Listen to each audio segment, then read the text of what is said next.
Have you ever been in a crowded room and just felt this intense, overwhelming need to get out? We're going to talk about that feeling today, the one so many of us experience but can't quite put a finger on. We're digging into why you might hate crowds. And trust me, the answer is probably not what you think. You know exactly what I'm talking about, right? You walk into a busy store, a concert, maybe just a loud party, and bam, it's just too much. Your energy just tanks, you feel totally on edge, and all you can think about is finding a quiet corner.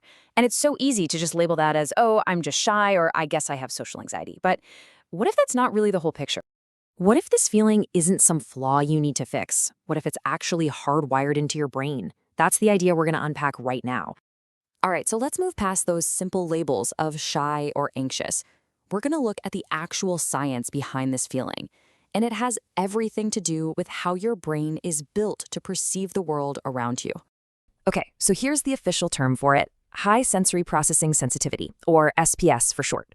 Now, this is not a disorder, it's not a diagnosis, it's just a trait, kind of like having blue eyes or being left-handed.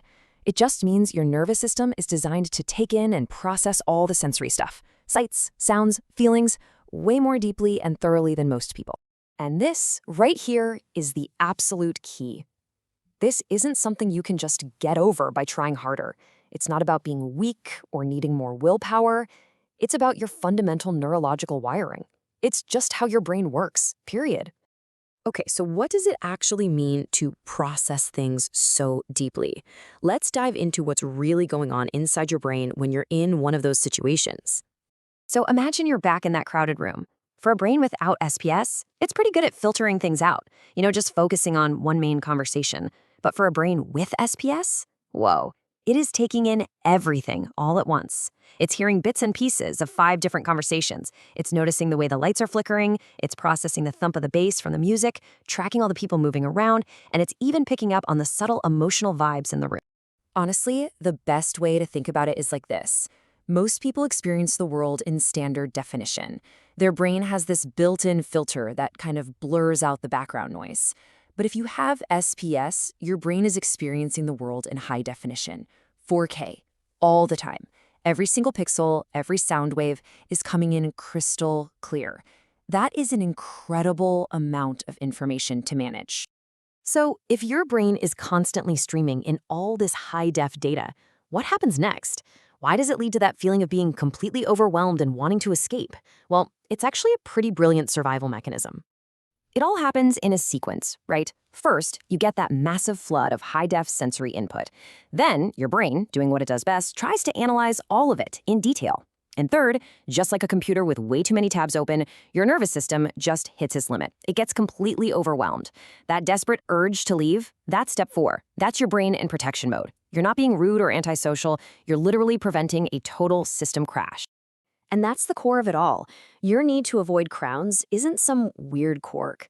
It is a perfectly logical, intelligent strategy that your brain uses to protect itself from a complete and total overload. It's just self-preservation. So, what do you do with this information? How should you think about this part of yourself? Well, it all comes down to reframing your whole perspective on it. Say it with me. Crowd avoidance isn't a flaw, it's a feature. It's a feature of a mind that is built to perceive more of the world. It's not a bug in your system, it's a direct result of having a mind that sees and feels with extraordinary depth. And yeah, that can be overwhelming sometimes, of course.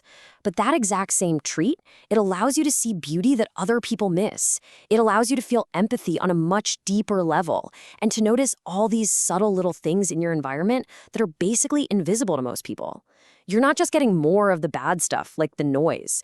You're getting more of the good stuff too. You really are experiencing reality in high def. And that's the last thought I want to leave you with. Once you understand the neuroscience behind why you feel this way, you can stop seeing it as a weakness you have to fight against. Instead, you can start asking a totally different question. What if this incredibly detailed, intense, high-definition way of seeing the world isn't a burden at all, but is actually your superpower?